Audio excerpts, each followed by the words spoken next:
and welcome to Talk the Thrones, the Ringers Game of Thrones after show. This is our after the series show. I am Chris Ryan. That is Jason Concepcion. This is Mallory Rubin. Hello. We have watched all of Game of Thrones. Some of us multiple times. Every single episode. The series is over, and we are here to talk to you about how we're feeling about it. You know, we watched the finale on Sunday night. We processed it. We talked about it on Talk the Thrones. We've talked about it on podcasts. We've talked about it in our personal lives. It's true. There's been a couple of days. I do have a rich and fulfilling one. Wow. We have talked about it ad nauseum, but I'm kind of curious, do you guys have any different perspective now that it's been a couple of days? Jason, starting with you. Not really. I mean, a lot of highs and a lot of lows. I think that as I get farther from it, some of the better moments stand out more. You know, the first half of the season I thought was really strong, really good. Episode 2, Night of the Seven Kingdoms, I think will stand as one of the great episodes of Game of Thrones. And it jumped up in the Ringers. Yeah, and rankings, even as we entered like the back half after the long night, there's moments in there that stand out as well. I think that those will come to be fondly remembered as the kind of heat from the finale dies down. Mallory Rubin. Christopher Ryan. Game of Thrones ends and you say what? You did it! I've been waiting all season. Incredible stuff from you, my dear friend and colleague. Boy, I say a lot of things, you know, a lot of emotions, a lot to process. I think that I am still in many ways processing the season and series finale and much of the season. I feel similarly to Jason, you know, the things that I loved about the season, I find myself latching onto in a way that maybe doesn't totally align with the reality of what came after. You know, for example, I just like, did Jaime's character arc end with knighting Bran? Yeah. Perhaps, you know, those are things that I think a lot of people are thinking about. For the finale itself, I've rewatched it many times, I think we all have, and I found, you know, really like a lot of exhilaration and emotion in the first 40 minutes and in the closing montage with the Starks. These characters that I love so much, and I sort of just feel like the Dragon Pit was like a fever dream. So again, the highs and lows, you know, Dragon Pit will stand throughout time as a wild joke of a scene. But like I still maintain that Drogon flying off with Dany and beautiful. Its claw That was beautiful. Was like first 40 minutes were it. were That's amazing. the end of the show right there. In a First lot of 40 ways, minutes like in were my mind. incredible. And then it turns out it was actually in Bran's mind. My thing is like, you know, we started talking about Game of Thrones quasi-professionally, well, a long time ago, but we started doing these after shows around season 6, for season 6, I guess. And if you had told me at the beginning of season 6, say that this is how Game of Thrones was going to end, I'd be like, okay, that sounds pretty good. Right. That sounds interesting. The Night King, there's a Cersei battle, there's Daenerys' Targaryenness kind of comes out, and that's how it wraps up. I just never would have guessed that the sort of final 20 yards would have played out the way they did. You know? Well, absolutely. I find myself like in awe of the spectacle and the grandeur and pretty comfortable with the actual final destinations and landing spots for most of the characters and still just sort of wishing that we had had more time to get there. You know, I think if seasons 7 and 8 had each been the standard 10 episodes, then we would have actually a lot fewer questions about how we got from point A to Z. Yeah. I think a lot of the discourse around the shortened time frame has been around, and fairly so, about Dany, her turn to despotism. But I think it really stands out the most with Bran being elevated to king. I mean, this is a guy who, the pitch for him, in Tyrion's words, is here's the person with the best story. Yeah. That story was not on the show for a season. Yeah, that's true. So, in that sense, you know, if you would have said to me, this is how it ends back in season 5, 6, I'd have been like, that's really interesting. I hope they're laying the groundwork for that right now. And some of it just didn't seem like it got there, particularly the Bran stuff was like, wow, Bran. Okay. I know. Yeah. Okay, so we've obviously spent a lot of time kind of giving our thoughts about how the last season went, how the last few episodes went specifically. I want to like kind of make a pivot towards maybe some more celebratory aspects of the discourse here. Yes. Love that positive energy. And so, Mal. Chris. What did the show mean to you personally? The show. Oh, goodness. Game of Thrones. Yes. The totality of it. So we're going to start with the tears right away. Good. That's good. Good. I'm glad. Game of Thrones is one of the most important things in my life. Yeah. Like, I mean that sincerely. It's been an incredible part of my professional life. It has brought me great joy to discuss it with colleagues and people I care about immensely. And, you know, this question in some ways does connect to the first one, how we feel about the ending, because I think that as we move further and further away from the ending, not that we will stop caring about that, because one of the cool things about the show and the community around it is that we all took it really seriously and interrogated it in a way that stemmed from how much we loved it. And that will not go away, and it will always be reasonable to ask questions about it, but I think we will just, the further removed we are from the final moment, find ourselves really thinking about the things we loved, and the gratitude that I have, and I think a lot of us have, for being able to share this thing together. You know, I think with a lot of things in life right now, the digital age can be very isolating. Yeah. You can often feel very alone, and not to like channel my inner Tyrion here, but a great story can really bring people together, and Game of Thrones did that for a lot of people for a long time. Yeah. Jason, Very special. What about you? That's really beautiful. Yeah, I mean, obviously I feel the same way on a strictly pragmatic level. It's been great to be employed these last few years. I've really enjoyed that. Every time I go to Trader Joe's, I'm like, wow, I can buy food. This is good. And then I Venmo my landlord the first of the month. I'm like, look at this. I'm paying And you rent. find out your landlord doesn't have incredible. Venmo. Who have you been Venmoing? This is unbelievable. Then you found out Bran is master of coin. Unbelievable. Gotcha. Yaps. You know, it's just an incredible story. I think, you know, I've come to the place with the books where I appreciate the world building, and whether or not he gets to the ending, I think that part of it will stand alone. Just, there aren't many stories that you can fall into as totally as A Song of Ice and Fire and Game of Thrones. And I think that's the thing I really appreciate about this, is this, this fully realized world that you can fall into and explore every part of it, back through the history of this fictional history across this fictional globe. We think it's a globe. Yeah. Might be shaped like a globe, could be shaped like an egg. Well, a lot that's of theories. Kyrie. Yeah, A sorry, lot of Kyrie. theories. A lot of theories out there. But just as a way to escape the world, I've really valued that. Yeah. I guess for me, you know, just to echo both of your guys' thoughts, it's been obviously one of the sort of central threads throughout like this last decade of my professional career for the most part. So it's been a really like meaningful like presence in my life. But more than anything, I think it has been really fascinating and really awesome to see how many different ways there are to appreciate and enjoy it. Yeah. And how, while in certain departments of the world, like on Twitter or something like that, you can kind of get into arguments about how you're supposed to enjoy it. People can have Game of Thrones in their life as a trashy beach read, or as like a historical text, or as a fine piece of art to be regarded as like from a visual standpoint, or it's launched the careers of 2-3 dozen people that will probably be watching for the next 20 years of our lives. And that sort of blossoming of all these different things that will kind of always be feeling the ripple effects means the show's not really over. You know, and not only because of the books, but also because, as you guys proved with binge mode, it's something that actually does withstand repeat viewings, looking for different nooks and crannies of it, looking under the hood a little bit and be like, how do they make this work? Yeah. Why did they do this, and why is it, and not even in a nitpicking way, just actually like thinking about the mechanics of story, thinking about the mechanics of, and then also thinking about real life stuff like history and loyalty and betrayal and family and nationhood and all that stuff that is all wrapped up in the show. So I thank it for giving me so much inspiration to think about stuff like that. That was really wonderful. Wow.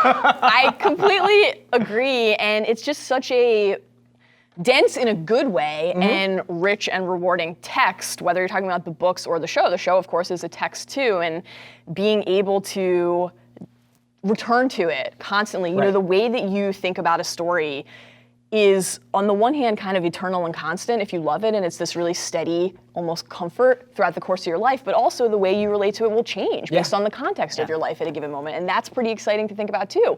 Well, you know, I think of Tyrion's line, one of the meta moments in the finale was like, ask me again in 10 years. Yeah. Well, we're gonna be able to ask ourselves about Game of Thrones in 10 years and for the rest of our lives. That's pretty cool. Yeah. Found myself thinking a lot about old Nan and the moments when she talks to Bran in the book, in A Game of Thrones, the first book about stories, one of her great lines is, "Stories wait, my little lord, and when you come back to them, why? There they are." Game of Thrones will always be there for us, and that's incredible.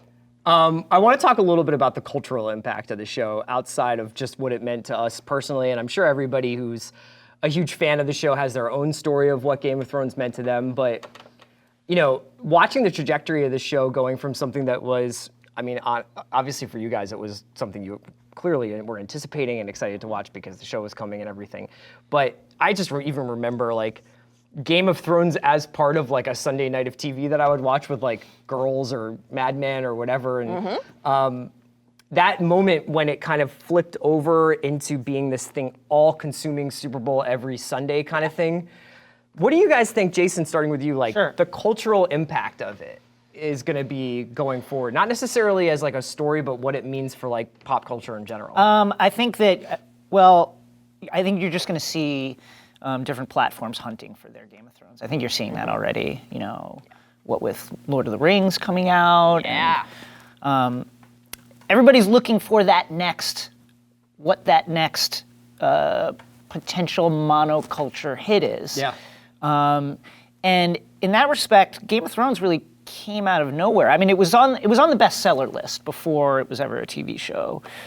But even then, people hadn't really heard of it. It wasn't a book that you knew about unless you knew somebody who liked fantasy stuff. And then when they would try to pitch it to you, if you weren't someone who liked fantasy stuff, you probably wouldn't want to try it. Because you'd think, oh, Lord of the Rings and fairies and winged horses and stuff like that. But so I think that part of the impact is going to be this mining of different parts of fiction for that next hit. Because I don't think anybody would have expected Game of Thrones to do this. Right. No. So where's the next one? It's out there somewhere. Is it in comic books? Is it in literature? Is it like, where is it? And were there things specifically about Thrones, the unexpected subversion of like these archetypal moments that you expect from these kinds of stories, the idea that the hero isn't the hero, or that this couple you're shipping are actually doomed or whatever. That kind of siblings. And siblings. You don't often find that in all these other stories. I mean, you're right. People are looking around for what's the next Thrones, but there's a bunch of very unique characteristics to Thrones that I don't know if it's really easy to replicate. Yeah, I mean, when George R.R. Martin initially created the story, his goal in part was to make something that could never be adapted. Yeah. And, here we are in ways that are both incredible, and also I'm interested in that aspect of it, actually. How will stories that are not finished be thought about in the world of adaptations? Because obviously this was in every metric, the critical divide in season 8, almost aside, in a historic, astonishing success. And so maybe for developers, it won't matter because the show worked and was a thrill for people and is now going to spawn this entire new generation of an expanded universe in the known world, and we'll keep getting stories forever.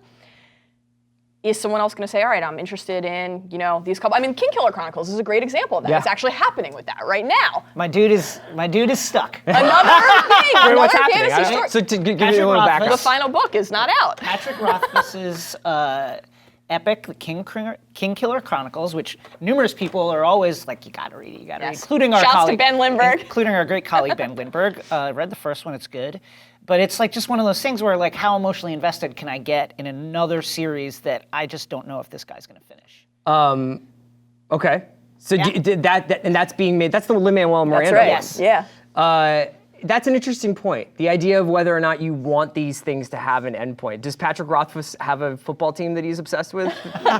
Awaiting word on how he feels about the Giants taking Daniel Jones. I mean, this is something that maybe is even specific to the genre. The Wheel of Time series, famously spanning 10 books, was not finished by the original author, Robert Jordan, who expired, I think, around the 7th or 8th book. It was finished by Brandon Sanderson. So, like, this,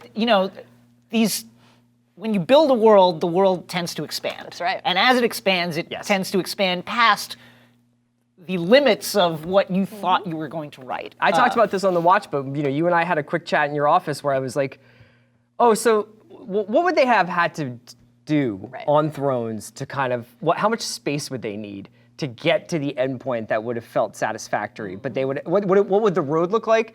And you just started like sort of listing off a couple of things that needed to happen. And as we were in the conversation, I think we realized that's like 5 more seasons. Yeah, I think I prefaced by saying we just needed 3 more episodes and then 4, and you were like, I think you just described an extra 5 seasons of television. But can I ask you a question? Sure. Since we're talking about the books, we're talking about how different people access a story. This isn't like a verbal contract or anything, just curious. Are you gonna ask me to read the books? Are you gonna read the books? Do you probably think it might be a weirdly nice way to more stay interested connected in the to your books friends? now than I ever have been. There we go. Because There we go, folks. You love heard it here. He agreed. just because, the amount of stuff that, like, the research that goes into kind of like making the show over the course of the last couple of seasons, but especially at the end, I was like, well, there's a bunch of people in here that I'm really interested to know what actually happened to them rather than just the version that I got. Yeah. And so maybe at some point when I'm retired, I'll just read The first book is incredible. Yeah. Books are great. I think you'd love them. I would love them too. Can't wait for your There's lots of young ways Griff to enjoy takes. Game of Thrones. You could be a book reader. You could be a show watcher. As Maisie Williams said after the finale, you can just be there for the memes. That's fine too. But as Mal's alluding to, It's like Jason Gallagher and Bran. one of the most interesting off-screen storylines about Game of Thrones is this relationship between the show and the books. Now, it's been a divisive and also very interesting conversation starter among the fandom. And then there's been, at least for what we can conclude from like the sources or like the information at hand, an interesting schism between George R.R. Martin and the television show. Not in terms of like not liking it or liking it, but they eclipsed George's books. George has gone off to do 9 years. a lot of stuff. 9 years It's been 9 years. 9 years since the last book. So, Jason, boy. let me just ask you, what happens when GRRM publishes those final books? I am unable to actually imagine that. That's how long it's been. Yeah. I'm unable to access my creative part of my brain and put together a scenario where that book has come out. So he recently wrote a blog Yes. post that was like, if I don't have this book 2020. ready by A certain WonderCon convention, of 2020, wasn't he like, put me in the Thanos secret garden or Yeah, something he's like, that? put me in a cabin above a lake of sulfuric acid and don't let me out. It's like, well, listen, the cabin's been booked for 5 years now. You haven't showed up at it. You refuse to go to the cabin. Listen, I think he does publish wins. I think Yes. that happens. Yes, I agree. There was we can argue about how many pages he's had, but he's had material for that. He's released a number of sample chapters for that book, so there's stuff written, and he can get there. Dream of Spring, does that ever come out? I think when you do the math on the gaps between each book, which have been growing and growing and growing, I don't know if we get that one. I love to talk about this. So after Feast of Crows, was the my 4th favorite. book, which I know had what to you're be gonna say. split. So Feast and Dance, the 4th They and 5th actually book, couldn't print it. they couldn't. Binding, It was too. yeah. There was literally too many pages to bind it as one book, so they split it by geography essentially, and so just a lot of characters are not in the book. And so he put a little note at the end of Feast, and he says, "Hey, wait a minute." Some of you may be saying, "Where's Dany? The dragons? Where's Tyrion? We hardly saw Jon Snow. That can't be all of it." And then he goes to explain what happened. And at the end he says, "Tyrion, Jon, Dany, Stannis, Melisandre, Davos, Seaworth, and all the rest of the characters you love to hate will be along next year. I devoutly hope, parenthetical, in a Dance of Dragons, which will focus on events along the wall and across the sea, just as the present book focused on King's Landing, George R.R. Martin, June 2005. Book came out in 2010. Sick. Very So That's a tough beat.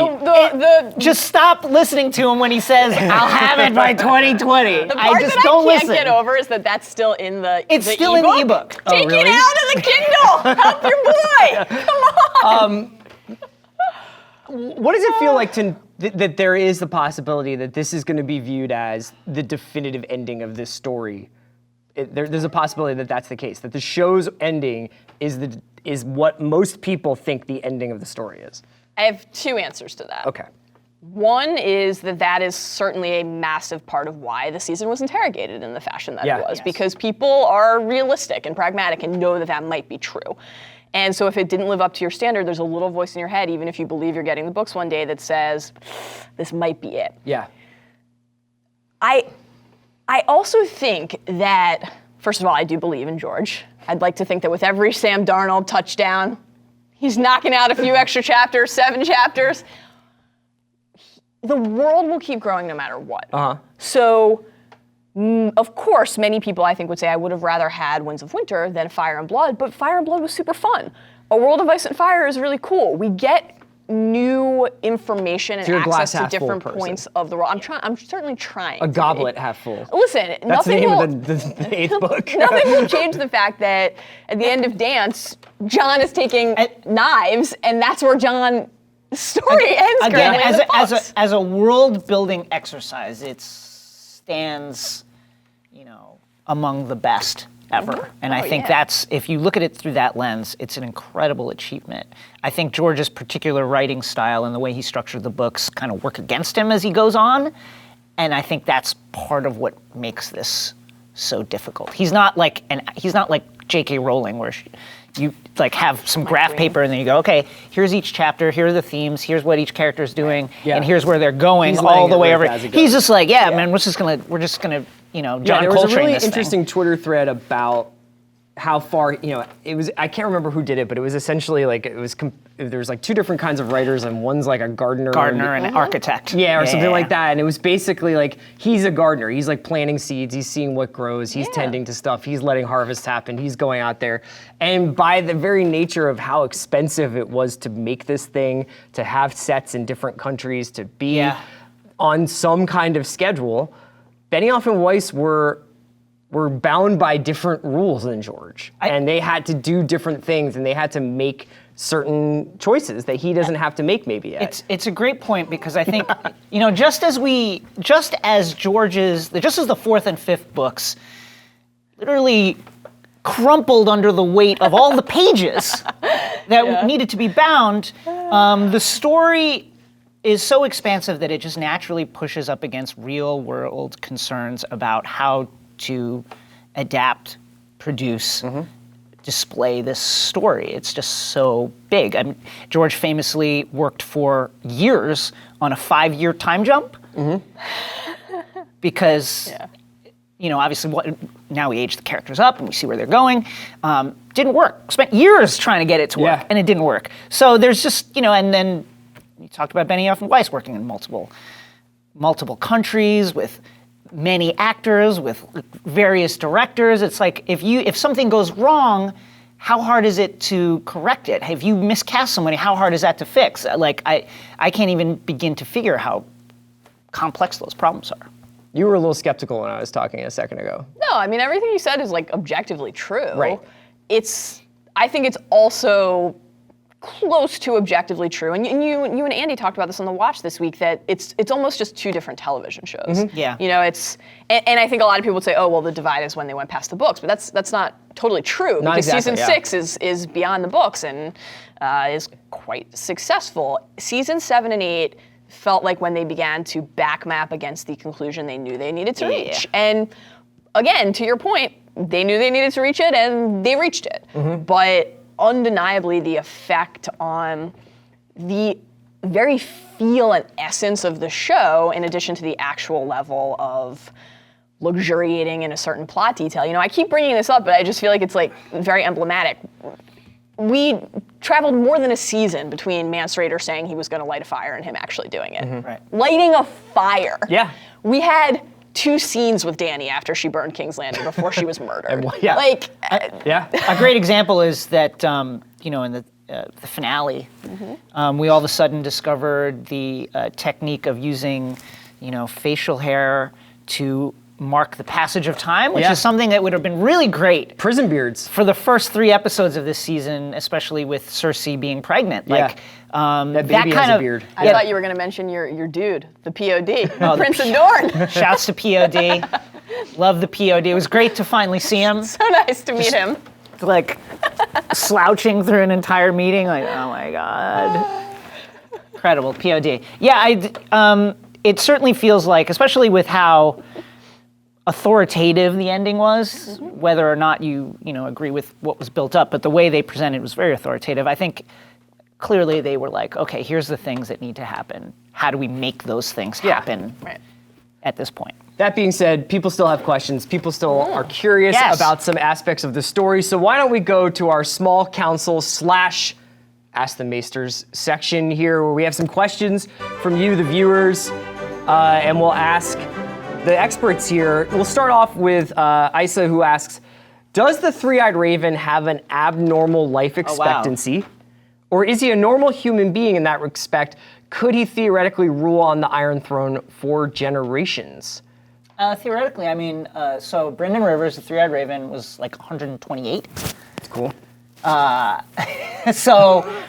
at the same time, he was ensconced in a hill connected to the weirwood roots, being fed hallucinogenic paste by the children of the forest. Love that weirwood paste. I think that tends to extend one's life. Bran obviously is going to be having to deal with the governance of a realm, is going to be much more active. Is he though? When he's not being like, where's the dragon at? Yeah, he's like off playing video games I know. while he's supposed to be doing dosing. homework. So it certainly is possible that becoming the three-eyed raven extends your life, although I think we shouldn't discount the fact that Blood Ravens had almost become a figure of pure consciousness towards the end of his life. His physical body was not like doing stuff. It is possible. Can I bounce the semi-popular Twitter theory that Bran is the Blood Raven? Like they just kind of hop life to life? Or that Brynden like jumped into Bran's consciousness and is like organized this entire thing? That would be really interesting. Imagine if any of that was hinted at in the show. I'm out on that. I know. Just the same way I'm out on all was Bran the Night King, was Bran the Mad King, is Bran every Brandon. I think that even though the final installments of the show in some ways muddled the choice destiny equation, I do think that in many ways the story is about at least the importance of trying to make a choice. And I just think that if Bran is everyone or other people are Bran and someone's controlling you and it's all about this puppeteering, especially a puppeteering that, to Jason's point, is in the shadows and we can't see, that it completely negates the value of agency. And I think agency is a big part of the story. And that's already been slightly eroded by the fact that Bran can see the future and clearly did know he was going to become king and clearly did manipulate events in a certain way in order to have this outcome happen. Can we say clearly with anything about Bran? I know, I don't but it's know. like, well, I mean, the fact that he's like, why do you think I came down here? Because I knew you were going to coronate me. The only thing that didn't seem to go according to Bran's plan was when Sansa was like, you can't have kids! That was tough. Again, I think back to all the moments in season 7 where Sansa was calling, and I love Sansa, ride for her heart, but like calling out Jon in front of all of the northern vassals, and then afterwards it's like, can you come to me on the side and talk about this with me first? Let's just do this on off this group chat. Okay, Max asks, so Jon goes to the Wall. Why do we need a Night's Watch? Question. The Night King is gone, and so one would think are the White Walkers. There is peace with the wildlings. Why do we need people at Castle Black to guard the realms of men? Government spending. No, I think. That's right. Listen, it's a great question and one that Jon asks himself. Yeah. I think if you look at the history of Westeros, the North and the wildlings have allied various times throughout history to fight the Warg King, to fight the book version of the Night King, to do various things, to fight like these two weird brothers who are in the caves under the wall. So these alliances have happened, and then what has occurred in the intervening years is that state of antagonism has just kind of reappeared as people die off and forget what happened. Yeah. So people will die off and forget what happened. What's different now is the wall is breached. There's a huge hole in it, so there can be this free movement of people. I would imagine that the Night's Watch, you got to guard those borders. I think it's important. It just would have been really cool, and I honestly would have just been, this would have been enough, is if they had added on to the relevance of that, it seemed like a prison sentence or a compromise, but if they had just added in there and maybe go find out where the Night King came from and what happened with that and whether there were any, make sure it never comes to this again, that would have been actually like a great quest for Jon. It would have had a lot of like weird little cool parallels between the Starks and the Night King. 100% agree. I also think that some part, like there's a reading of this where Jon leading the free folk back to their lands is something that will help the stability of the realm. I mean, these are people that, the Northerners still feel really sore about wildlings coming into their lands, and these are people that were raiding and killing citizens of the North for a while. So Jon leading them back and figuring out how to lead them to create like a self-sustaining, non-raiding kind of culture could only help peace and stability in the realm. Yeah. Okay, we got one more small council question, Master question here. Laird asks, who are the top choices to fill out the remaining small council positions? Bran knew immediately what he needed. Yeah. He had the money team out there at the table, but he was just like, where's my Master of Laws, Master of Whispers, Master of War? I got one for you right Hit off me the up. top. Bran should not be king. He should be Master of Whisperers because Bran knows everything. Yes. That was weird. It's like, we need a Master of Whispers. It's like, what are you doing? So let's make that switch right away. Let's Yeah. just put Bran into the role that he's best suited for. I would also suggest switching Bronn from Master of Coin, which is a greater danger to the realm than the Night King or Dany ever were. And absolutely, Make him Master of War. yeah, and absolutely irresponsible posting to make Bran Astonishing. Master of has he ever shown an acumen for economics other than pay me my money? Is there anyone hanging out that you would like to see fill these roles that wasn't in that room at the end? There are very few characters There's left. characters left that are alive. Which is part of how we got the mix that we got at the Dragon Pit, where you had, on the one hand, people we love, like Bran and Davos, but it was also like, what are you doing here? Like, Tarth is just not a great So you're house, just saying and there's then you no had place strangers. for Edmure in this administration? Edmure is tough.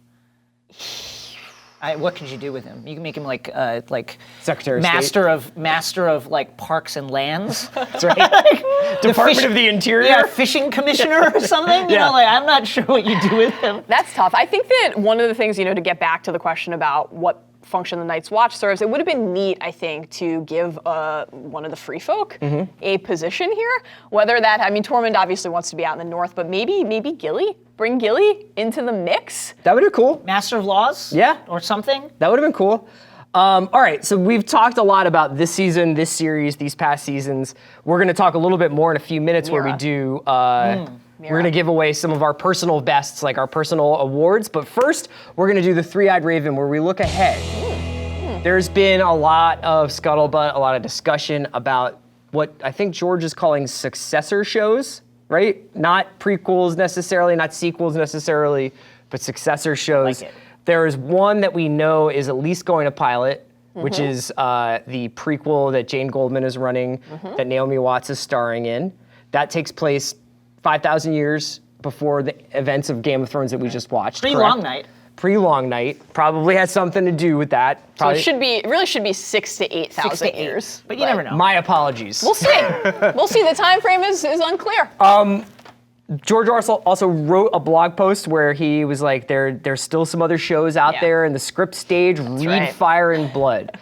For non-book experts, for people who are just like, I need my Game of Thrones fix on TV, what could Fire and Blood give us? Well, so Fire and Blood is ultimately going to be 2 volumes. Classic. Sure. Classic George. I got a lot of material left. Let me just give you another Totally. book later. Totally. Love you, George. The first installment, what we have so far, the book that came out a few months ago, runs from Aegon's conquest through the reign of Aegon III. So things III. like when you're thinking about, I think a popular spin-off possibility was Blackfire Rebellions. That is going to be in the second Fire and Blood. So I don't know when George says read Fire and Blood if he means stay tuned and read the later in Fire and Blood also. I think this would have to be one of 2 things. Aegon's conquest, which I would love, and Love that. Dance of the Dragons. Right. Targaryen Civil War. The history of the second Targaryen king, Aenys Targaryen, I think is... Take us to Aenys's keep. We can't wait for that. It's a tough sell. I think that, I agree with that. And Aegon's conquest into Dance of Dragons, which is really the peak of Targaryen power and holds the seeds of the crumbling of their empire. Yeah. That'd be wonderful. Would be really, really fun. You get a lot of dragon on dragon action, queens who are very angry. Angry children, like children who are murdered in heartless ways. That Dance of Dragons, it would be my pick. It'd be really great. This is really like a pretty like a layup one, but I don't think it would really work as well because of some of the flashbacks that we did see in some of the early seasons that we saw. But I would love to see Robert's Rebellion. Same. Dramatized. That would be really cool. I think that there's like divide around that because some people think, well, we've just seen so much of it already. Yeah. But I feel the same way about Robert's Rebellion that I do about the Marauders in Harry Potter. Like just because I spent time with Lupin and Sirius, and I know these are people you cherish and care about a lot. It doesn't mean I don't want every second with them. Right. So I would really, really love to see Robert's Rebellion one day. I think it would be great. Before we talk, that's what we think is going to happen with prequels and sequels. Blood Moon. Briefly, let's talk about the hanging loose ends that happened from the show. I know that we could talk all day about that, but for you guys, what was the biggest loose end for you, Mal, that was left out there? I think we had the same number one pick here, even though there are 30 or 40 possibilities. Truly, how do Bran's powers work? What exactly is the extent of what he's able to do? Something like what Jason mentioned earlier about, okay, well, Bran can see the future. We know that, and I agree. There's a lot of canonical evidence that Bran, as a Greenseer before he was even the Three-Eyed Raven, is able to see into the future. Think of him saying, the sea came to Winterfell before Theon attacked. He saw the Sept blow up, the dragon wings, etc. Him waiting for Jaime. There are now like myriad examples that we could list that indicate that that's true. But does it just come to him in flashes? Yeah. Is it dreams, snippets, or is he able to actually control that? Because if he sees the future and he knows the future for the people that he's ruling over, we need to understand that unambiguously, and then need to understand how he feels about that, how he views his responsibility and his approach to that power. We didn't understand how he thought about his station as the Three-Eyed Raven, and that is now compounded by, look at Brienne's breastplate as Kingsguard. What's the sigil? It's not the direwolf of House Stark, it's the Three-Eyed Raven. Sure. So how is that coming into how Bran is ruling? There's just so much we don't know about it yet. It actually hurts the story that we don't know how his powers work. Here's a great example. Arya, about to head off. What's west of Westeros? Actually, nobody knows. You know who could find out? Bran Stark could fly into a crow right now and go out there and go look. He could go into a whale and just swim around and tell you what's out there. Yeah. And the fact that he doesn't do it is confounding and affects the way you enjoy the story. There's just so much we don't know about, like, what does the memory of the world, what does that mean? Right. The keeper of that history. What's the Citadel's reaction to all this happening? Right. Why is They don't know or care. I would imagine if if you were a maester, you would be knocking down this guy's door being like, hey, let's go back to this and tell us what happened there. The fact that that's not happening is really strange, and it shows like it would just be great if we really understood what the dynamics at play are with Bran's powers, how he manifests them, how he's able to marshal them to accomplish things, how that affects the way he's going to govern the realm. We have no idea. You and I also share another loose end that we were particularly interested in, which is, will the Iron Bank change interest rates? Oh man, what happens with that? They're not sitting tight. But more than that, what was the significance of Jon's lineage? What was the significance of Jon's identity? It didn't ever, I think, live up to the momentous reveal that took place in Winds of Winter. I don't think we ever got the feeling like that part of the story was as significant as we were sort of led to believe it would be. And in the end, it seems like a secret shared among half a dozen people that the guy who just walked out of Castle Black and went into the woods is actually the heir to the Iron Throne.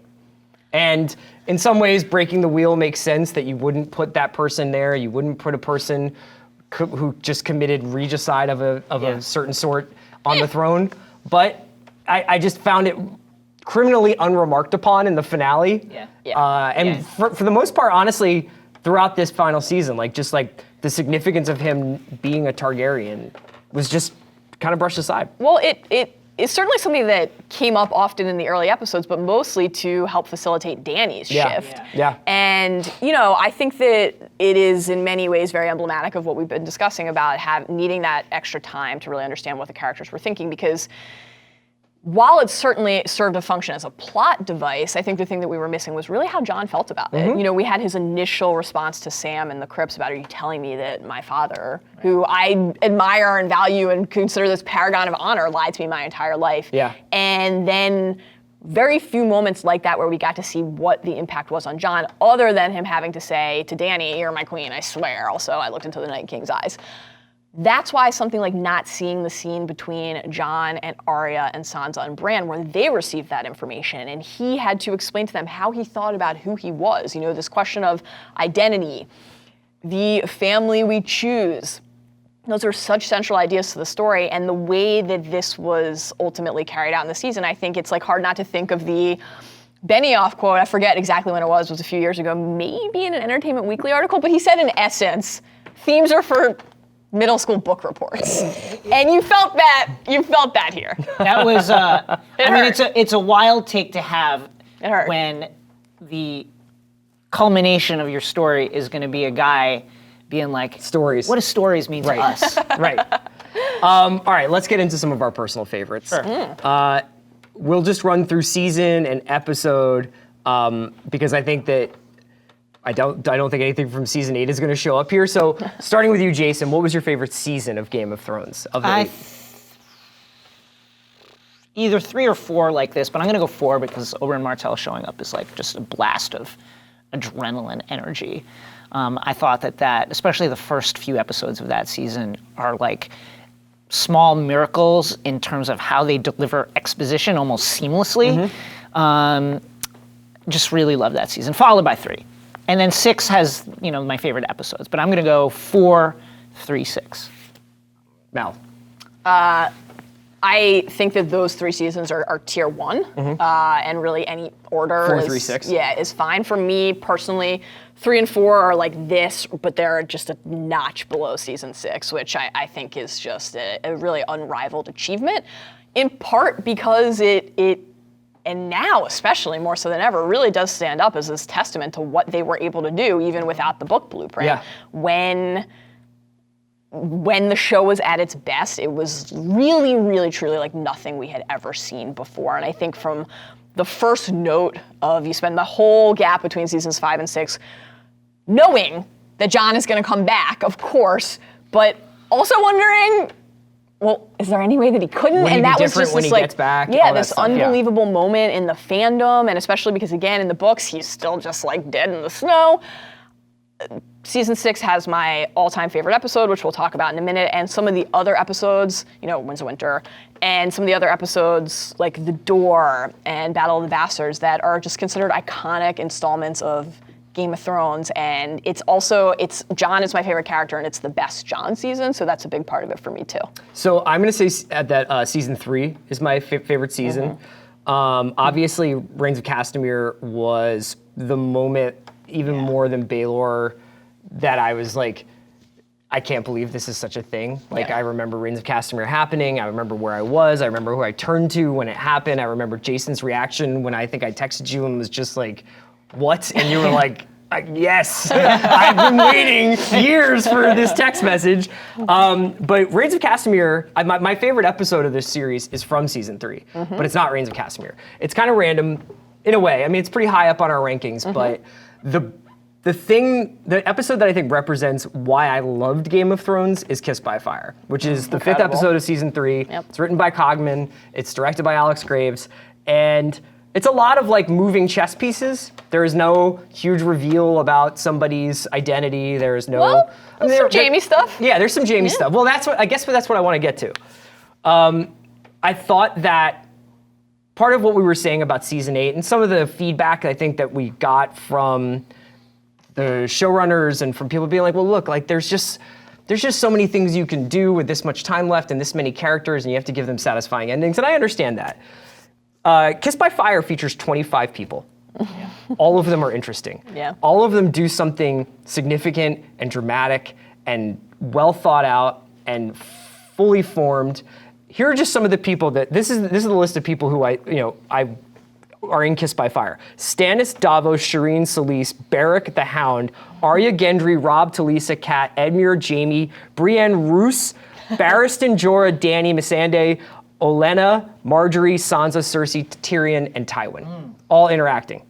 All walking around, all exploring this world in different parts. Riverrun, Harrenhal, like the Wall, like so many different parts of this world were shown to us in that episode, and it really was the sort of peak of it to me in a lot of ways. Even though it didn't have like a gotcha moment, it had the full scope of what this show could be. It's I think certainly one of my top 5 favorite episodes for all the reasons you just said.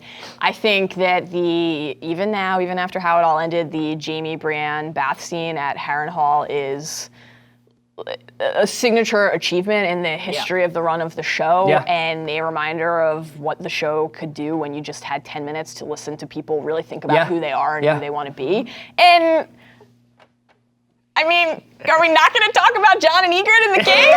Our guy is a natural at the Lord's kiss. You said we didn't get any huge reveals. I love to think about the hygiene in that scene. It's rough. And the way a lot of furs, no bathing, a lot of boiled leather and chainmail, and they bathe afterwards. Wrong order there. So just very tough. But standards were different in the 1300s, as Bill would say. That's right. What was your favorite episode, Jason? I think we both agree that Winds of Winter, because it's kind of like they had to nail it. Had to nail the reveal of Jon's parentage, and how do you do that across multiple timelines? It's interesting to look back at that and see, knowing how it all ended and seeing like how much promise there was there. Bran in the past viewing these things with the three-eyed raven by his side. Cersei in the present getting ready to unleash her master stroke to take out all of her enemies in one fell swoop. That new piece of music that was composed with the piano that really let you know that something different and ominous was occurring. The way that built up over minutes, with Marjorie understanding that something was wrong and nobody listening to her, was really amazing. And then finally, Jon in Winterfell, that smash cut from the face of infant Aegon / Jon to Jon's adult scarred face sitting at the Great Hall of Winterfell as he's about to be proclaimed King of the North. It was really, really, really affecting and emotional, and a thing that people have been waiting years for. Yeah. That smash cut from baby Jon to adult Jon is my favorite moment in television history. Yeah. And this is my favorite episode in television history for all the reasons that Jason just said. I mean, when you think back to Winds of Winter, you think of the Tower of Joy reveal and Jon being named King of the North, and how we got this moment that so many people had waited for so long, and how even though you knew it was coming, like this was not a thing that people were like, I wonder. Could it be someone else? No, you were like, they have to execute And the this. fact that it still made you feel that way was actually more impressive than a surprise ever could have been. And then all these other things that we almost now forget because they're dwarfed by the magnitude of the Jon parentage reveal and Cersei blowing up the Sept, but related to that, obviously, Tommen's suicide. Yeah. Dany heads west. Yeah. Finally in this episode. Arya bakes some Frey pies and kills Walder Frey. Like, Sam arrives at the Citadel. The amount of things that happen in this episode, it is astonishing, and yet you never feel like you're moving too quickly from one character to another. You know, the Sept, it's 20 minutes, more than 20 minutes for basically one thing, it's but an incredible it's sequence. this massive thing. And I also think it's just, in addition to tapping into so much of the history of the story and projecting forward so well into the future, it just, again, highlights the most central themes, this question of identity, of who we are, and in a case like Cersei, the depth that people are willing to go to get what they want. It's just a miraculous achievement. Let's get into our Wendy's Fire and Ice winner of the season for season 8. Fire and Ice winner of the season brought to you by Wendy's. Winter may be over, but the 50-cent Frosty is here.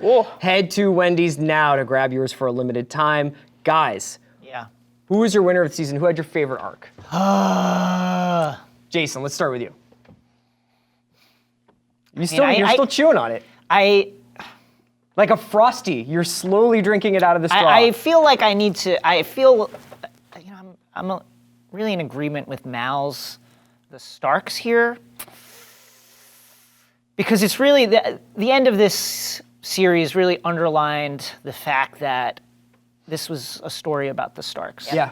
I think part of what makes George's story so successful and why some of the twists and turns along the way were so affecting is he was so good at disguising who this story was about. You thought it was Ned. He's the hero. Like, you're just primed with all the kind of character beats and the way he really focuses on him, and the way the show focused on him early on. You're just really primed to believe that that's the guy. He's going to escape that executioner's blade. Nope. And then they do it again with Robb. Yeah. Robb's he's putting the alliance back together, and he's about to take the war to the Lannisters and finally visit vengeance upon them for all the things. No, it's not him. And then finally, when you believe it's Jon, they give you that shot of Jon stabbed and bleeding out in the snow. So to land it with that final montage of the Starks walking off into their various adventures, I thought was really impactful and underlined that it was about the Starks all along. Yeah. Yeah, my answer is the wolves, so that we can account for the Starks and also Ghost. Obviously, love you, Ghosty, my boy! I can't believe Rickon's just been erased here, man. Ricky. Learn to zig-zag, and then we can Unbelievable. talk about you. The fact that the moment where the kids find the direwolves is the first scene that came to George's mind, that's how this story came into existence, is, I think, very telling. And I don't need to repeat everything that Jason just said, but I think that, Jon's arc, couple tweaks here and there. I wanted him to choose to go north, but ultimately is, to me, like, kind of a miracle of fantasy trope inversion. And we have plenty of heroes that we could point to who didn't know they were special and then found out that they were, and then saved the world. And the cool thing about Jon, we talked about this on Binge Mode this week, is that he's not actually Harry Potter or Aragorn. He's Frodo. He's the one who couldn't go back to the Shire. Sure. And that's like so sad. It is. But he does get to go back. I mean, like, I feel like he goes where he belongs. Yeah, he goes home. Yes. In a way. And Sansa and Arya, there were those moments in season 7 where it was like, oh boy, what's happening here with their characters? And they landed those two so well, really among the highest highlights of season 8. Watching the growth and evolution for those two, and the utter conviction, and the divergence, but also how they came together as siblings while diverging. Arya saying, that's not me, I'm gonna do my own thing, I'm gonna be an independent person and forge my own path. And Sansa saying, I started as the person who couldn't wait to get away, and now I'm really the true heir to the North and to everything that Ned built, is just incredible. We don't need to mention Bran, though. Again, book Bran, one of my all-time favorite characters. Just wanna quickly throw out one other candidate here who doesn't fall into the wolves. Samwell Tarly. Okay. Who, I'm gonna cry. Well, this is this because he's like an extension of like people who love this story? That, he's an avatar for us, and also just such a beautiful reminder that the magic's right there. It's right there if you just look. Just take a look. Shouts to erasing Gilly from history, one of his most impactful moments in the story. Yeah, tough beat for Gilly. I'm Prince going to go Rhaegar? with Jon for all the reasons that Mallory just said. We're going to go to a quick video that we put together looking back on this season of Talk the Thrones. Hello and welcome to Talk the Thrones, the Ringers Game of Thrones after show. We're back! Chris Ryan, Jason Concepcion, Mallory Rubin. Let that just go through your ears for a second. Woo! Don't make me cry! Yeah! We had a foursome and a child on fire. You can't ask for anything more. I literally screamed out loud, no one has ever looked so hot. Nada. The Night King taking that big fat L. That's what I like to listen to when I fly on a dragon. Did they do the bells? Did they do the bells? I was shaking, gripping onto Jason for dear life, crying. Can we just let this guy bone, please? Yeah! That was wild. We He's ridiculous. Outside the, well, I don't need it. It's all up here. You send him off. You can't even pet him goodbye. Shocker, guys. I'm gonna kill you with my bare hands. It sounds extremely bad. It showed us something about how you can go from feeling alone to going to feel like you were part of a family, like you had a family, like us here. It was beautiful. Shout out to everybody who worked on this show this year. It's been the best one we've done so far. Incredible. It was an incredible experience working with everybody behind the scenes. We just talked. These guys made it all happen every week. And thank you so much for watching Talk the Thrones.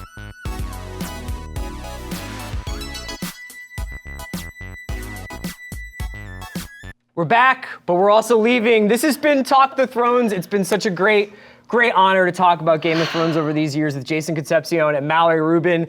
If you've enjoyed this show, make sure to look out for The Ringer's next after show, Big Little Live, after every episode of Big Little Lies on HBO. Catch the season 2 preview of Big Little Lies, Big Little Live on Friday, June 7th at 12 p.m. Pacific, 3 p.m. Eastern.